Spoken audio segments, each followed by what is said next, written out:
दोस्तों, आज का ये वीडियो उन लाखों स्टूडेंट्स के लिए है जिन्होंने नीट का एग्जाम दिया था। जब कोई स्टूडेंट दिन रात मेहनत करके पढ़ाई करता है तो वह सिर्फ एग्जाम की तैयारी ही नहीं कर रहा होता, बल्कि पूरे अपने आने वाले भविष्य को बनाने की कोशिश कर रहा होता है।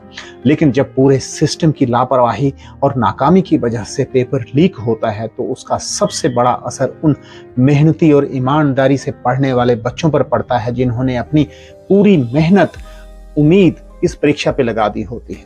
आज पूरे देश में गुस्सा, निराशा और डिसअपॉइंटमेंट है और यह गुस्सा बिल्कुल जायज भी है।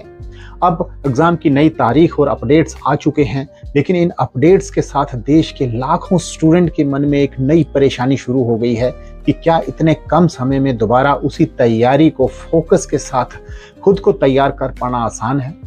जिस बच्चे ने महीनों तक लगातार मेहनत की, मानसिक दबाव झेला था, अब उसे दोबारा उसी प्रेशर से गुजरना पड़ रहा है।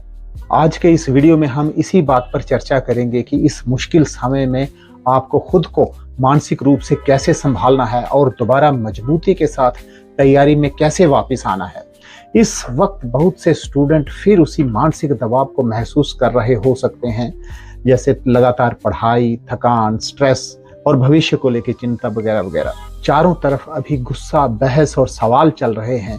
लोग सिस्टम पर सवाल उठा रहे हैं और जांच की मांग कर रहे हैं। अब सिस्टम को कोसते रहने से कुछ भी बदलने वाला नहीं है।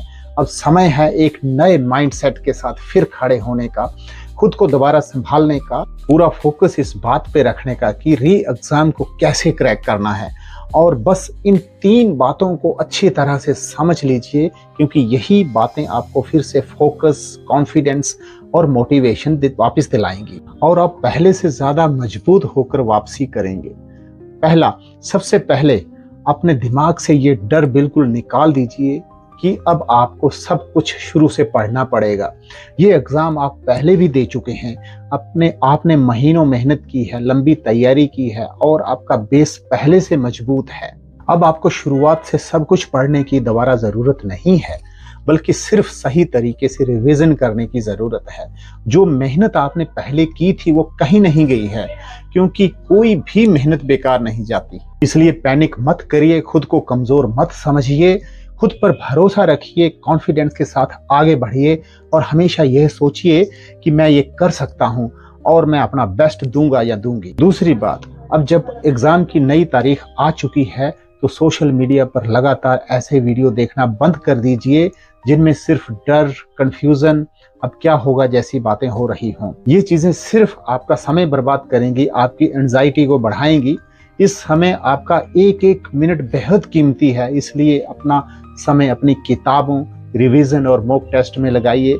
यही चीजें आपके अंदर दोबारा फोकस और कॉन्फिडेंस पैदा करेंगी। और तीसरी बात, जो हुआ बिल्कुल गलत था, इसमें कोई शक नहीं, लेकिन अब अपने गुस्से, निराशा और दर्द को कमजोरी नहीं बल्कि अपनी पढ़ाई की ताकत बना लो। इस बार आपकी तैयारी इतनी दमदार होनी चाहिए कि हर मुश्किल आपके सामने छोटी लगने लगे। जब दोबारा एग्जाम हॉल में बैठो तो आपके अंदर सिर्फ एक ही चीज होनी चाहिए, पूरा कॉन्फिडेंस और जीतने का जुनून। मैं एक बार फिर से यही कहना चाहूंगा कि कोई भी मेहनत कभी बेकार नहीं जाती, उसका फल आज नहीं तो कल जरूर मिलता है।